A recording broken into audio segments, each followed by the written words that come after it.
채화영이 병원에 가뒀던 여자, 채화영이 우습게 봤던 아내. 두 사람이 같은 식탁에 앉았다. 채화영의 30년이 끝나기 시작했다. 강남봉이 집을 나간 그날 밤, 한영자는 울지 않았습니다. 대신 종이를 꺼내 이름 하나를 적었습니다. 마서린. 채화영이 병원에 가둬놓은 여자. 살아있다는 것을 채화영만 몰랐습니다. 아니, 알면서도 절대 깨어나지 못할 거라고 믿었습니다. 강백호가 이강혁의 동선을 포착한 건 바로 그날 밤이었습니다. 몇 분의 차이였습니다. 이강혁보다 먼저 병실 문을 열었고 마서린을 데리고 나왔습니다. 한영자가 마서린을 자기 집으로 데려왔습니다. 따뜻한 말은 없었습니다. 미움과 약을 문 앞에 놓고 돌아섰습니다. 그게 한영자 방식의 배려였습니다. 그날 새벽 2시 마서린이 방에서 나왔습니다. 식탁에 혼자 앉아 서류를 들여다보던 한영자와 눈이 마주쳤습니다. 마서린이 먼저 물었습니다. 저를 이 집에 데려온 이유가 이거예요? 한영자가 대답했습니다. 처음에는 안전이 먼저였어요. 이 생각은 그 다음이에요. 그 솔직함이 모든 것을 바꿨습니다. 저도 같이 할게요. 채화영 끝내는 거요. 다음날 포렌식 결과가 나왔습니다. 마서린의 휴대폰에서 복원된 음성 파일 3개. 사고 사흘 전 채화영의 전화. 사고 하루 전 이강혁의 동선 확인 전화. 그리고 사고 당일 오전 채화영이 마서린에게 직접 건 전화. 서린아, 오늘 드림호텔 쪽 가지마. 그로부터 2시간 뒤 사고가 났습니다. 채화영은 알고 있었습니다. 사고가 날 것을. 이강혁 진술서, 포렌식 음성 파일, 마서린의 살아있는 증언. 채화영이 30년 동안 쌓아온 것들이 무너지는데 두 여자에게는 단 이틀이면 충분했습니다. 한영자가 마서린에게 말했습니다. 제가 법정에서 구조를 깔아놓을게요. 마서린 씨가 결정타를 넣어요. 마서린이 고개를 끄덕였습니다. 채화영은 아직 모릅니다. 자신이 가장 무서워해야 할 두 사람이 지금 같은 방향을 향해 걷고 있다는 것을. 강남봉이 집을 나간 지 사흘이 지났다. 한영자는 그 사흘 동안 단 한 번도 울지 않았다. 울 시간이 없었다. 채화영이 경찰에 연행되는 것을 봤고 이강혁이 자백을 했고 강남봉이 경찰서 조사실에 앉아 진술을 하고 있었다. 세상이 돌아가는 속도가 너무 빨랐다. 그 속도에 감정을 얹으면 뒤처진다는 것을 한영자는 알고 있었다. 그래서 매일 밤 식탁에 혼자 앉아 종이 위에 남은 일들을 적었다. 채화영 재판 일정 확인, 이강혁 출두 일정 조율, 강남봉 추가 진술 사본 확보, 오복길 사고 재수사 진행 상황 파악, 그리고 그 목록의 맨 아래에 적어둔 이름 하나. 마서린. 한영자가 마서린을 직접 만난 것은 그날로부터 이틀 뒤였다. 강백호가 병원에서 데려온 마서린은 아직 혼자 걷기도 버거운 상태였다. 진정제가 완전히 빠지지 않아 얼굴이 창백했고 손끝이 미세하게 떨렸다. 강백호가 오장미 언니 집에 임시로 머물게 하겠다고 했지만 한영자가 말렸다. 지금 오장미 집은 너무 많은 사람이 드나든다고. 안전하지 않다고. 대신 한영자가 마서린을 자기 집으로 데려왔다. 강준호는 그 사실에 아무 말도 하지 못했다. 상견례 자리에서 위자료 소장을 꺼내고 나서 어머니가 또 무슨 일을 벌이는지 감을 잡지 못했기 때문이다. 강백호는 고맙다고 했다. 그 말에 한영자는 짧게 고개를 끄덕이고 마서린을 안방으로 안내했다. 마서린이 침대에 앉았다. 주위를 천천히 둘러보며 물었다. 여기가 어디예요? 제 집이에요. 왜 저를 여기에? 안전한 곳이 필요할 것 같아서요. 마서린이 한영자를 바라봤다. 50대 중반의 여자. 단정하게 정돈된 머리. 표정이 없는 얼굴. 따뜻하다는 인상은 아니었지만 그렇다고 차갑다는 느낌도 아니었다. 오래 버텨온 사람 특유의 단단함이 있었다. 저를 모르시잖아요. 채화영이 숨겨놓은 사람이라는 건 알아요. 마서린이 입술을 다물었다. 한영자가 계속했다. 쉬세요. 지금은 그게 먼저예요. 그리고 방에서 나왔다. 한영자가 마서린에게 한 첫 번째 행동은 따뜻한 말이 아니었다. 미음과 약을 방 앞에 가져다 놓은 것이었다. 문을 두드리지도 않았다. 그냥 쟁반을 내려놓고 돌아섰다. 마서린이 필요하면 먹을 것이고 필요하지 않으면 두어도 된다고 생각했다. 그게 한영자 방식의 배려였다. 그날 밤 마서린이 방에서 나왔다. 새벽 2시였다. 한영자는 식탁에 혼자 앉아 서류를 들여다보고 있었다. 안경을 낀 채 형광펜으로 무언가를 밑줄 치다가 마서린이 나오는 소리에 고개를 들었다. 못 자요? 잠이 너무 많이 쌓여 있어서 오히려 못 자는 것 같아요. 한영자가 고개를 끄덕였다. 그 말이 이해됐다. 오래 강제로 재웠던 몸이 이제 거부 반응을 일으키는 것이었다. 앉아요. 마서린이 한영자 맞은편 의자에 조심스럽게 앉았다. 식탁 위에 서류가 펼쳐져 있었다. 마서린이 흘끗 봤다. 채화영 관련 서류였다. 무슨 자료예요?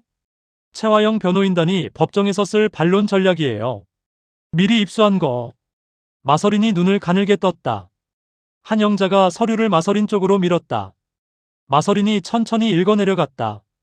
읽는 속도가 처음엔 느렸다가 중간부터 빨라졌다. 이강혁 신뢰성 공격이요? 이강혁이 30년 동안 채화영을 위해 일한 공범이라는 걸 이용하는 거예요. 자백의 동기가 앙심이라고 몰아가면 진술의 효력이 흔들려요. 그럼 이강혁 진술서가 법정에서 힘을 못 쓰는 거예요? 단독으로는 흔들릴 수 있어요. 마서린이 서류를 내려놓았다. 잠깐 생각하다가 물었다. 제가 증언하면 달라져요? 한영자가 마서린을 바라봤다. 이 여자가 벌써 그 계산을 한다는 것이 놀라웠다. 병원에서 나온 지 하루가 지나지 않은 사람이었다. 달라져요. 어떻게요? 이강혁의 진술은 가해자 측 공범의 자백이에요. 법정에서 신뢰성 공격을 받으면 무너질 여지가 있어요. 그런데 피해자의 직접 증언은 달라요. 채화영이 마서린 씨를 왜 병원에 가뒀는지, 사고가 나기 전 어떤 연락이 있었는지 마서린 씨가 직접 말하면 판사가 흔들릴 수가 없어요. 마서린이 손을 내려다봤다. 손끝이 아직도 미세하게 떨리고 있었다. 제가 법정에 서면 채화영이 어떻게 나올까요? 마서린 씨를 무너뜨리려 하겠죠. 병원에 오래 있었다는 걸 이용해서 정신적으로 불안정하다고 공격할 거예요. 기억이 왜곡됐다고 할 거예요. 그럼요. 그럼 제가 막아요. 마서린 씨가 증언하기 전에 제가 먼저 법정에서 전체 구조를 정리해요. 채화영이 어떻게 이 상황을 만들었는지, 왜 마서린 씨가 병원에 있을 수밖에 없었는지를 먼저 다 깔아놓으면 채화영이 마서린 씨를 공격할 논리가 약해져요. 마서린이 천천히 고개를 들었다. 한영자를 바라보는 눈빛이 달라졌다. 처음부터 저를 이 집에 데려온 이유가 이거예요? 한영자가 잠깐 마서린을 바라보다가 대답했다. 처음에는 안전이 먼저였어요. 이 생각은 그 다음이에요. 마서린이 그 말을 들으며 잠깐 침묵했다. 솔직하네요. 거짓말하는 사람들한테 둘러싸여 살았거든요. 제가 거짓말하는 건 싫어요. 마서린이 처음으로 작게 웃었다. 입꼬리가 조금 올라갔다 내려가는 짧은 웃음이었지만 그 안에 많은 것이 담겨 있었다. 오래 잠들어 있던 사람이 처음으로 깨어나 숨을 쉬는 것 같은 웃음이었다. 저도 같이 할게요. 한영자가 눈썹을 올렸다. 뭘요? 채화영 끝내는 거요. 한영자는 대답하지 않았다. 대신 식탁 위 서류를 한 장 마서린 앞으로 밀었다. 그럼 먼저 이거 읽어요. 사고 나기 전에 채화영한테서 어떤 연락이 있었는지 기억나는 게 있으면 여기에 적어요. 마서린이 그 종이를 받아들었다. 그것이 두 사람의 합동작전이 시작된 밤이었다. 다음 날 오전, 한영자는 마서린과 식탁에 마주 앉았다. 마서린이 전날 밤 혼자 적어온 메모가 있었다. 손글씨가 아직 떨려서 글자가 고르지 않았지만 내용은 명확했다. 사고 나기 사흘 전 채화영에게서 전화가 왔었다. 마대창 회장님을 만나서 뭔가를 확인하려 한다는 걸 알고 계세요? 라는 말이었다. 그때는 그냥 안부 전화인 줄 알았다고 적혀 있었다. 그리고 그 아래에 한 줄이 더 있었다. 사고 당일 병원에 실려갔을 때 제일 먼저 온 사람이 채화영이었어요. 근데 저를 보는 표정이 걱정하는 사람의 얼굴이 아니었어요.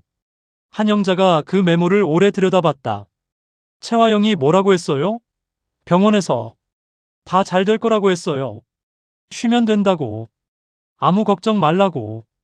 그 말이 왜 이상하다고 느꼈어요? 마서린이 잠깐 생각했다. 말이 너무 빨랐어요. 저를 안심시키려는 말이 아니라 저를 빨리 재우려는 말처럼 들렸어요.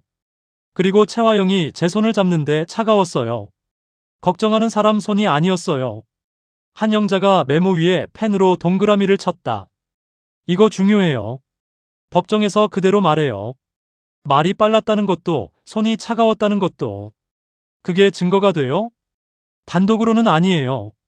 근데 다른 증거들이랑 쌓이면 달라져요. 채화영의 행동 패턴이 일관되게 나오면 판사가 읽어요. 마서린이 고개를 끄덕였다. 그리고 물었다.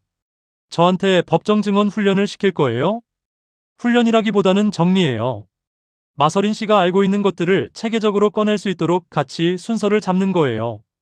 채화영 변호인이 어떻게 공격할지도 알려줄 거예요? 한영자가 마서린을 바라봤다. 이 여자는 묻는 속도가 빠르다. 생각하는 것도 빠르다. 병원에서 오래 잠들어 있던 사람이라고는 느껴지지 않았다. 알려줄게요. 그래야 흔들리지 않으니까요. 마서린이 창밖을 잠깐 바라봤다. 바깥에는 흐린 날씨였다. 구름이 두텁게 깔려 있었다. 한영자 씨는 왜 이렇게까지 해요? 채화영이 감옥에 가야 하니까요. 그거 이상으로요. 한영자가 잠깐 말이 없었다. 마서린이 기다렸다. 오복길 씨 딸이 있어요. 오장미. 알죠? 알아요. 그 아이가 아버지를 잃고 혼자 반찬 가게를 하면서 버텼어요. 그 아이한테 아버지 죽음이 제대로 다뤄졌다는 걸 보여줘야 해요. 채화영이 법정에서 빠져나가면 그 아이한테 오복길 씨의 죽음은 그냥 사고로 남아요. 그게 싫어요. 마서린이 한영자를 바라봤다. 그 눈빛 안에서 무언가가 움직였다. 저도 비슷한 이유예요. 비슷한요? 저는 오래 잠들어 있었잖아요. 그동안 오장미가 제 이름으로 버텼어요. 제가 살아있는 동안 누군가가 제 이름을 뒤집어 쓰고 두려움 속에 살았어요. 그게 채화영이 만든 일이잖아요. 그게 싫어요. 제 이름이 그렇게 쓰이는 게. 한영자가 마서린을 오래 바라봤다. 두 사람이 서로 다른 이유로 같은 결론에 닿아 있었다. 한 사람은 35년을 속은 아내였고, 한 사람은 병원에 갇혀있던 피해자였다. 상처의 종류는 달랐지만 그 상처를 만든 이름은 하나였다. 채화영. 한영자가 펜을 내려놓으며 말했다. 그럼 역할을 나눠요. 마서린이 똑바로 앉았다. 저는 법정 밖에서 움직여요. 채화영 변호인단 전략 파악, 이강혁 관리, 검찰 소통, 증거 정리. 마서린 씨는 법정 안에서 말해요. 제가 구조를 깔아놓으면 마서린 씨가 결정타를 넣어요. 결정타요? 통화 녹음이요. 마서린이 눈을 가늘게 떴다.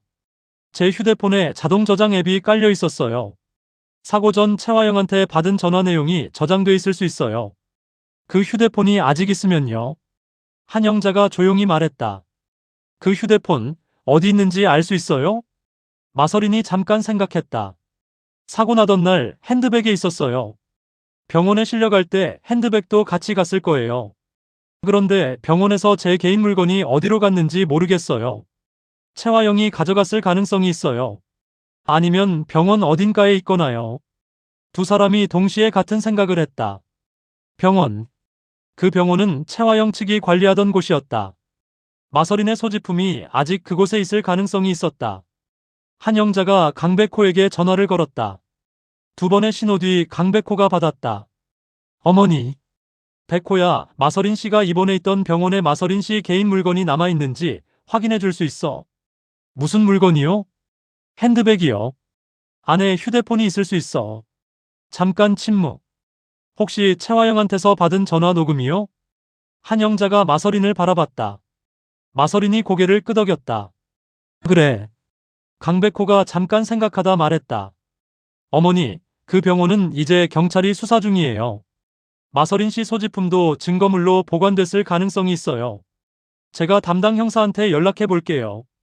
빨리. 알겠습니다. 전화를 끊었다. 마서린이 물었다. 찾을 수 있을까요? 경찰이 이미 확보했으면 오히려 잘 된 거예요. 우리가 따로 확보하는 것보다 경찰이 공식으로 확보한 증거가 법정에서 더 강해요. 마서린이 고개를 끄덕였다. 한영자는 다시 서류를 펼쳤다. 채화영 변호인단 반론 전략 자료. 한영자가 형광펜으로 한 줄을 밑줄 쳤다. 마서린이 들여다봤다. 피해자 마서린의 진술 능력 및 기억 신뢰성에 대한 의료 전문가 감정 신청 예정. 마서린의 표정이 굳었다. 저를 미친 사람으로 만들려는 거예요? 올해 진정제를 맞았으니까요. 그걸 이용해서 마서린 씨 기억이 왜곡됐다고 공격하는 거예요. 그럼 어떻게 해요? 먼저 움직이면 돼요. 최화영 변호인이 신청하기 전에 우리가 먼저 마서린 씨 정신건강의학과 소견서를 확보해요. 진정제로 인한 일시적 영향은 있었지만 기억과 판단 능력에는 이상이 없다는 의료 소견을 먼저 법원에 제출하면 최화영 측 감정 신청이 효력을 잃어요. 마서린이 한영자를 바라봤다. 이미 생각해뒀던 거예요? 어젯밤에 생각했어요. 마서린이 잠깐 침묵했다. 저를 이 집에 데려온 날 밤부터요? 한영자가 대답하지 않았다. 그 침묵이 답이었다. 마서린이 작게 웃었다. 무서운 사람이네요. 최화영이 더 무섭죠. 최화영은 악한 사람이에요. 한영자 씨는 최화영보다 머리가 빠른 사람이에요. 한영자가 마서린을 바라보다가 처음으로 입꼬리를 아주 조금 올렸다. 그것이 두 사람이 나눈 첫 번째 웃음이었다. 오후가 됐다. 강백호에게서 연락이 왔다. 담당 형사가 확인한 결과 마서린의 핸드백이 병원 측에 보관돼 있었고 경찰이 증거물로 이미 수거했다는 것이었다. 그 안에 휴대폰이 있었고 디지털 포렌식이 시작됐다는 것도. 한영자가 전화를 끊고 마서린에게 말했다. 휴대폰 찾았어요. 마서린이 숨을 한 번 깊게 쉬었다. 포렌식하면 나올까요?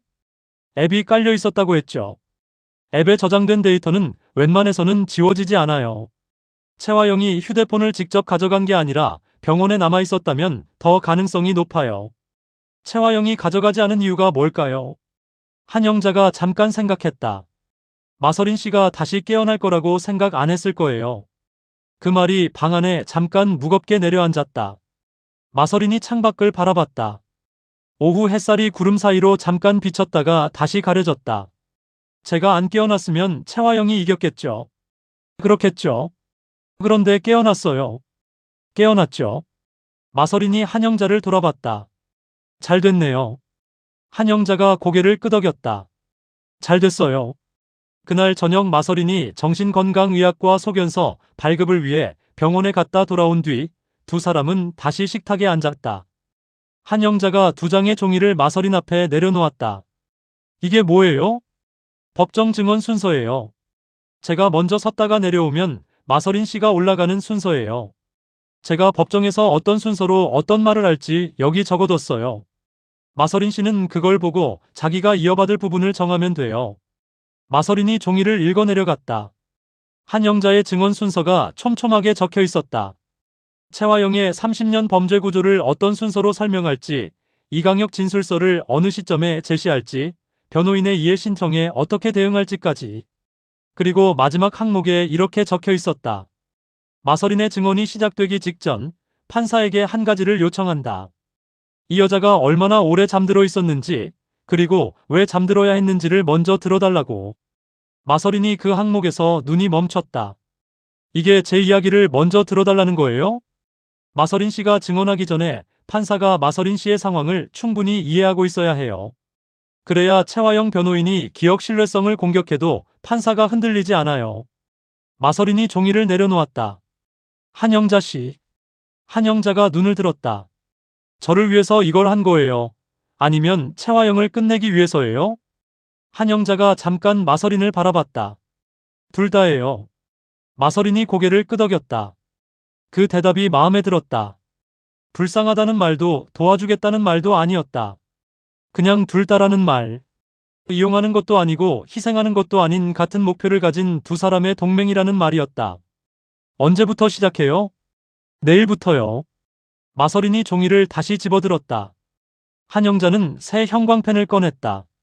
두 사람이 식탁 위에 나란히 서류를 펼쳐놓고 각자의 펜을 들었다. 밖에는 서울의 밤이 깊어가고 있었다. 최화영은 아직 이것을 몰랐다. 자신이 병원에 가뒀던 여자와 자신이 우습게 봤던 아내가 같은 식탁에 앉아 자신을 끝낼 준비를 하고 있다는 것을. 다음 날 아침이었다. 한영자가 먼저 일어나 식탁에 앉아 있었다. 커피를 내리는 소리에 마서린도 방에서 나왔다. 어젯밤 새벽 2시까지 서류를 들여다보다 잠든 탓에 눈밑이 부어 있었지만 표정은 어제보다 단단했다. 병원에서 처음 나왔을 때의 그 창백한 얼굴이 아니었다. 무언가를 결심한 사람의 얼굴이었다. 한영자가 커피잔을 마서린 앞에 내려놓았다. 잠은 잤어요? 조금요. 어젯밤에 읽은 서류가 자꾸 떠올라서. 어떤 부분이요? 최화영 변호인단이 제 기억 신뢰성을 공격하는 부분이요. 올해 진정제를 맞으면 기억이 왜곡될 수 있다는 의학적 근거를 들고 나온다고 했잖아요. 그게 자꾸 마음에 걸려요. 한영자가 커피를 한 모금 마시며 말했다. 그래서 어제 소견서 받아온 거잖아요. 소견서 하나로 충분할까요? 충분하지 않으면 더 쌓으면 돼요. 지금 우리한테 시간이 있어요. 최화영 재판 기일이 아직 안 잡혔어요. 그 시간 동안 우리가 준비하는 거예요. 마서린이 커피잔을 두 손으로 감쌌다. 창밖으로 이른 아침에 서울이 보였다. 한영자 씨는 무섭지 않아요? 한영자가 마서린을 바라봤다. 뭐가요? 법정이요. 최화영 변호인이 한영자 씨를 공격하면요. 35년 동안 남편 불륜을 몰랐던 아내라고, 감정적으로 복수하려는 사람이라고 몰아가면요. 한영자가 잠깐 생각했다. 그렇게 나오면 오히려 좋아요. 왜요? 제가 감정적으로 복수하려는 사람이었다면 위자료 소송으로 끝냈겠죠. 최화영을 상간녀 자리에 놔뒀겠죠. 근데 나는 이강혁을 찾았고 이강혁한테서 30년치 진술서를 받았고 최화영 변호인단 전략을 미리 입수했어요. 감정으로 움직이는 사람이 그렇게 해요? 마서린이 그 말을 들으며 입꼬리가 조금 올라갔다. 그렇게 말하면 되겠다. 증거가 논리를 말해주면 감정은 필요 없어요. 그때 한영자의 휴대폰이 울렸다. 강백호였다. 한영자가 받았다. 어머니, 포렌식 결과 나왔어요. 한영자의 손이 잠깐 멈췄다. 나왔어? 네. 담당 형사가 방금 연락해줬어요. 마서린 씨 휴대폰에서 자동 저장 앱 데이터가 복원됐대요. 사고 나기 전 최화영한테서 온 통화 내역이랑 저장된 음성 파일이 있다고요. 한영자가 마서린을 바라봤다. 마서린이 그 눈빛만으로 무슨 소식인지 알았다. 눈이 가늘어졌다. 내용은요? 형사가 자세한 내용은 직접 오셔서 들으시라고 했어요. 저는 음성 파일 존재만 확인했고 내용은 아직 못 들었어요. 언제 가면 돼? 오전 중에요. 마서린 씨도 같이 오셔야 해요. 본인 확인이 필요하다고요. 한영자가 전화를 끊고 마서린에게 말했다. 경찰서 가요. 마서린이 자리에서 일어섰다. 커피잔을 내려놓으며 말했다. 나왔군요. 나왔어요. 두 사람이 서로를 바라봤다. 아무 말도 없었지만 그 침묵 안에 같은 생각이 흘렀다. 최화영이 마서린을 재워두면서 한 가지를 계산 못했다. 마서린이 깨어날 가능성을, 그리고 그 휴대폰이 증거가 될 가능성을. 경찰서 조사실에서 담당 형사가 노트북 화면을 열었다. 복원된 음성 파일 목록이 화면에 떴다. 날짜별로 정렬되어 있었다. 마서린이 화면을 들여다봤다. 사고 나던 날의 날짜가 목록 맨 위에 있었다. 형사가 파일을 하나씩 설명했다. 총 3개의 음성 파일이 복원됐습니다. 첫 번째는 사고 사흘 전 최화영 씨 번호로 수신된 통화. 두 번째는 사고 하루 전 번호 미확인 발신 통화. 세 번째는 사고 당일 오전 최화영 씨 번호로 다시 수신된 통화입니다. 마서린이 숨을 고르며 말했다. 들을 수 있어요? 지금 여기서 확인하시면 됩니다. 형사가 첫 번째 파일을 재생했다. 스피커에서 잡음이 짧게 나다가 최화영의 목소리가 흘러나왔다. 설리나, 나야. 마서린의 어깨가 미세하게 굳었다. 한영자는 조용히 앉아서 들었다. 요즘 어떻게 지내? 마대창 회장님 자주 만나? 마서린의 목소리가 이어졌다. 녹음 속의 마서린은 지금보다 훨씬 가벼운 목소리였다. 네, 얼마 전에 서재에서 같이 차 마셨어요. 왜요? 최화영의 목소리가 조금 낮아졌다. 아니, 그냥 요즘 회장님이 뭔가 조사하시는 것 같더라고. 혹시 설린이한테 뭔가 물어보시진 않았어? 특별히요? 그냥 일상적인 이야기만요. 그래? 혹시 회장님이 설린이 출생 관련해서 뭔가 물어보시면 나한테 먼저 알려줘. 알겠지? 네. 근데 왜요? 그냥 가족 일이잖아. 내가 먼저 알아야 대처할 수 있으니까. 통화가 끊겼다. 조사실이 조용해졌다. 한영자가 먼저 입을 열었다. 출생 관련이요. 형사가 고개를 끄덕였다. 마대창 회장이 마서린 씨 출생에 대해 뭔가 조사하고 있다는 것을 최화영 씨가 알고 있었고, 그것을 마서린 씨를 통해 먼저 파악하려 했던 걸로 보입니다. 마서린이 그 말을 듣고 잠깐 눈을 감았다. 제가 뭔가를 알게 될까봐 두려웠던 거겠죠. 가능성이 높습니다. 형사가 두 번째 파일을 재생했다. 이번에는 번호 미확인 발신이었다. 남자 목소리였다. 낮고 건조한 목소리. 이강혁이었다. 마서린 씨, 내일 일정 어떻게 되십니까?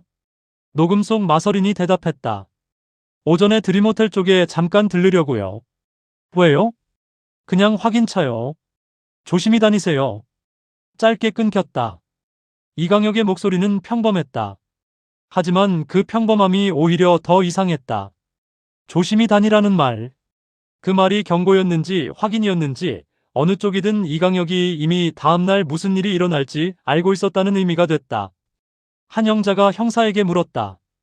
이강혁이 사전에 알고 있었다는 거 아닌가요? 수사 중입니다. 이강혁이 최화영의 지시를 받아 마서린 씨의 동선을 확인한 것으로 보고 있습니다. 세 번째 파일이 재생됐다. 사고 당일 오전 최화영의 전화였다. 설린아, 오늘 드림호텔 쪽 가지 마. 녹음 속 마서린이 당황한 목소리로 대답했다. 갑자기요? 이미 약속이 있는데요. 약속 취소해. 내가 다른 날 잡아줄게. 왜요? 무슨 일 있어요? 아무 일 없어. 그냥 가지 마. 짧은 침묵 뒤 통화가 끊겼다. 그리고 파일 목록에 따르면 그로부터 2시간 뒤 마서린의 사고가 났다. 조사실이 다시 조용해졌다. 마서린이 테이블 위를 바라봤다. 손이 떨렸다. 이번에는 진정제 때문이 아니었다. 사고 당일 아침에 최화영이 전화를 했다. 가지 말라고 했다. 그런데 마서린은 갔다. 그래서 사고가 났다. 최화영은 사고가 날 것을 알고 있었다. 한 형자가 마서린의 손 위에 자기 손을 얹었다. 말은 하지 않았다. 그냥 거기 있었다. 마서린이 잠깐 눈을 감았다가 뜨며 고개를 끄덕였다. 괜찮다는 신호였다. 형사가 말했다. 세 번째 통화가 핵심입니다. 최화영 씨가 사고 2시간 전에 마서린 씨에게 가지 말라고 했다는 건 사고가 날 상황을 미리 알고 있었다는 거의 직접적인 증거예요. 한 형자가 물었다. 법정 증거로 쓸 수 있어요? 포렌식으로 복원된 음성 파일이고 통화 기록과 날짜가 일치합니다. 최화영 측이 조작이라고 주장할 수 있지만 앱 서버 로그와 대조하면 조작 여부가 확인됩니다. 한 형자가 고개를 끄덕였다. 서버 로그 확보 가능해요? 영장 신청 중입니다. 한 형자가 마서린을 바라봤다. 마서린이 먼저 말했다. 이걸로 충분해요? 이강혁 진술서 더하면 충분해요. 이강혁이 이미 최화영의 지시로 마서린 씨 사고가 계획됐다는 진술을 했어요. 이 음성 파일이 그 진술을 뒷받침하는 거예요. 두 개가 맞물리면 최화영 변호인이 어떤 논리를 들고 나와도 흔들리기 어려워요. 마서린이 천천히 자리에서 일어섰다. 한 형자 씨. 네. 저 법정에 서도록 할게요. 준비할게요. 한 형자가 고개를 끄덕였다. 경찰서를 나왔다. 가을 오전의 바람이 차가웠다. 마서린이 코트 앞서풀 여미며 잠깐 하늘을 올려다봤다. 사고 당일 아침에 최화영이 전화했다는 걸 지금까지 기억 못했어요. 진정제 때문이에요. 아니요. 기억은 있었어요. 근데 왜인지 그 기억이 꿈처럼 느껴졌어요. 병원에서 오래 있다 보면 진짜와 꿈이 섞여요. 그래서 제가 만들어낸 기억인 줄 알았어요. 한 형자가 마서린 옆에서 걸으며 말했다. 법정에서 그 말해요. 뭘요? 진짜와 꿈이 섞였다는 말이요. 그 말이 오히려 마서린 씨 기억이 진짜라는 증거예요. 기억을 조작하려는 사람은 전부 선명하게 만들려 해요. 흐릿했다가 음성 파일을 듣고 나서야 확신이 됐다고 말하면 판사가 오히려 더 신뢰해요. 마서린이 한 형자를 바라봤다. 법정 심리를 많이 안 해요. 강남봉 고소 준비하면서 변호사한테 많이 들었어요. 두 사람이 잠깐 말없이 걸었다. 마서린이 먼저 입을 열었다. 한 형자 씨, 오장미 씨 이야기 해줘요. 한 형자가 마서린을 봤다. 오장미가 왜요? 제가 잠들어 있는 동안 제 이름을 쓴 사람이잖아요. 어떻게 버텼는지 알고 싶어요. 한 형자가 잠깐 생각했다. 반찬 가게 했어요. 혼자. 아버지 오복길 씨가 돌아가신 뒤 어머니 정신이 무너졌고 쌍둥이, 동생이 드림가에 들어가면서 오장미는 아무것도 없는 상태가 됐어요. 이름도 없고 가족도 없고 아무것도 없는 상태에서 반찬 가게를 하며 버텼어요. 그리고 강백호를 만나고 나서 이 모든 걸 찾아가기 시작했어요. 마서린이 말없이 들었다. 오장미가 왜 마서린 씨 자리에 들어갔는지 아세요? 채화영이 강요했어요. 마서린 씨가 사고로 쓰러진 뒤 오장미가 드림가에 들어오지 않으면 정숙희 씨를 어떻게 하겠다고 협박했어요. 마서린의 걸음이 잠깐 느려졌다. 어머니를요. 그래서 오장미가 버텼어요. 어머니를 지키기 위해서. 그리고 마서린 씨가 살아있다는 걸 믿으면서. 마서린이 앞을 바라봤다. 눈빛이 흔들렸지만 눈물은 나지 않았다. 오장미한테 미안해요. 그 말 오장미한테 직접 해요. 무서워요. 왜요? 오장미가 저를 원망하면 어떡해요? 제가 살아있어서 오장미가 그 자리에 들어가야 했던 거잖아요. 한 형자가 마서린을 바라봤다. 오장미가 그걸 원망할 사람이 아니에요. 그리고 마서린 씨가 살아있어서 오장미가 그 자리에 들어간 게 아니에요. 채화영이 그렇게 만든 거예요. 죄는 채화영 거예요. 마서린이 한영자를 바라봤다. 한영자 씨는 왜 그렇게 명확해요? 모든 게 명확하지 않으면 흔들려요. 흔들리면 채화영이 이겨요. 그게 싫어요. 두 사람이 다시 걸었다. 한영자가 말했다. 오늘 오후에 오장미 만날 거예요. 같이 가요. 마서린이 잠깐 멈췄다. 지금요? 지금 못 만나면 더 늦어져요. 늦어질수록 두 사람 사이에 더 많은 게 쌓여요. 마서린이 한참 생각하다가 고개를 끄덕였다. 갈게요. 오후 오장미의 반찬 가게 앞이었다. 한영자가 먼저 들어갔다. 마서린은 문 앞에서 잠깐 멈췄다. 손잡이를 잡았다가 놓았다. 다시 잡았다. 문이 열렸다. 오장미가 카운터에서 고개를 들었다. 한영자를 보고 짧게 인사했다. 그리고 한영자 뒤로 들어오는 사람을 봤다. 오장미의 손에서 짚고 있던 포장지가 떨어졌다. 마서린이었다. 자신과 같은 얼굴. 자신이 오래되신 사라졌던 사람. 살아있다는 것은 알고 있었지만 이렇게 직접 마주하는 것은 달랐다. 두 사람이 서로를 바라봤다. 한영자가 한쪽으로 비켜섰다. 이 순간은 자신이 끼어들 자리가 아니었다. 오장미가 먼저 입을 열려다가 목이 막혔다. 마서린도 먼저 말하려다가 말이 나오지 않았다. 그렇게 한참이 흘렀다. 마서린이 먼저 한 걸음을 뗐다. 오장미 씨. 오장미가 눈을 깜빡였다. 저 때문에 힘들었죠. 오장미가 고개를 저으려다가 멈췄다. 아니라는 말이 목 끝까지 올라왔지만 그것도 거짓말이 될 것 같아서 힘들었다. 정말로. 하지만 마서린한테 그 말을 하는 게 맞는지 알 수 없었다. 마서린이 다시 말했다. 한영자 씨한테 들었어요. 어머니 지키려고 들어갔다고. 저를 믿으면서 버텼다고. 오장미의 눈에 물기가 올라왔다. 살아있을 거라고 생각했어요. 살아있었어요. 다행이에요. 미안해요. 제가 사고를 당해서. 오장미가 고개를 저었다. 마서린 씨 잘못이 아니잖아요. 그래도요. 두 사람이 서로를 바라봤다.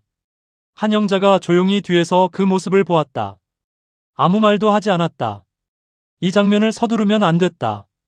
두 사람이 서로를 받아들이는데 필요한 시간이 있었다. 오장미가 카운터를 돌아 나왔다. 마서린 앞에 섰다. 그리고 조심스럽게 손을 내밀었다. 이제부터 잘 부탁드려요. 마서린이 그 손을 잡았다. 한영자가 그것을 보며 조용히 돌아섰다. 가게 밖으로 나와 하늘을 올려다봤다. 오후 햇살이 구름 사이로 비치고 있었다. 아까보다 맑아져 있었다. 한영자는 가방에서 녹음기를 꺼냈다. 오늘 경찰서에서부터 켜놓았던 녹음기였다. 빨간 불빛이 아직 켜져 있었다. 한영자가 정지 버튼을 눌렀다. 오늘 하루에 필요한 것들이 쌓였다. 포렌식 음성 파일, 마서린의 증언 의지, 오장미와 마서린의 화해, 그리고 한영자 자신의 냉정함. 아직 법정은 시작되지 않았다. 하지만 오늘 이 순간부터 채화영이 법정에서 빠져나갈 구멍이 하나씩 닫히기 시작했다. 한영자는 가게 안을 한번 돌아보았다. 오장미와 마서린이 나란히 서 있었다. 같은 얼굴을 가진 두 사람이 처음으로 서로를 제대로 바라보고 있었다. 한영자는 핸드폰을 꺼내 강백호에게 문자를 보냈다. 오늘 포렌식 결과 확인했어. 음성 파일 3개. 담당 형사한테 서버 로그 영장 신청 빨리 해달라고 해줘. 그리고 이강혁 출두 일정 다시 확인해. 답장이 바로 왔다. 알겠습니다, 어머니. 잘 됐어요? 한영자가 잠깐 생각하다가 답장을 보냈다. 됐어. 가게 문이 열리며 마서린이 나왔다. 다 됐어요? 아직요. 이제 시작이에요. 마서린이 한영자 옆에 섰다. 두 사람이 나란히 오후 햇살 아래 서 있었다. 다음은 뭐예요? 한영자가 앞을 바라보며 말했다. 이강혁이랑 한 번 더 만나야 해요. 마서린 씨도 같이요. 이강혁이랑요? 이강혁이 법정에서 증언할 때 마서린 씨 사고건을 직접 다뤄야 해요. 근데 이강혁은 아직 마서린 씨를 직접 본 적이 없어요. 만나게 해줘야 해요. 왜요? 한영자가 마서린을 바라봤다. 이강혁이 30년 동안 채화영 말만 들었어요. 그 지시로 마서린 씨 사고가 났는지 아닌지를 이강혁이 법정에서 증언해야 하는데 마서린 씨 얼굴을 한 번도 본 적 없는 사람이 증언하면 힘이 달려요. 살아있는 마서린 씨를 직접 보고 나서 증언하는 것과 아닌 것은 달라요. 마서린이 그 말을 듣고 잠깐 생각했다. 이강혁이 저를 보면 달라질 것 같아요? 달라질 거예요. 확신해요. 왜 확신해요? 한영자가 잠깐 앞을 바라봤다. 이강혁이 채화영을 사랑했던 사람이라서요. 채화영이 자신을 개라고 불렀다는 걸 알고 나서 진술서를 썼어요. 그 사람한테 마서린 씨가 살아있다는 걸 보여주면 채화영이 시킨 일의 결과가 어땠는지를 직접 보게 되는 거예요. 그게 사람을 움직여요. 마서린이 오래 생각했다. 알겠어요. 만날게요. 한영자가 고개를 끄덕이고 걸음을 옮겼다. 마서린이 그 옆에서 함께 걸었다. 두 사람의 발걸음이 서울 한복판을 나란히 가로질렀다. 채화영은 아직 이것을 몰랐다. 자신이 병원에 가뒀던 마서린이 포렌식 음성 파일을 들고 법정에 올 준비를 하고 있다는 것을, 그리고 자신이 우습게 봤던 한영자가 그 옆에서 모든 것을 설계하고 있다는 것을. 두 사람의 합동작전은 이제 막 두 번째 발걸음을 뗐다.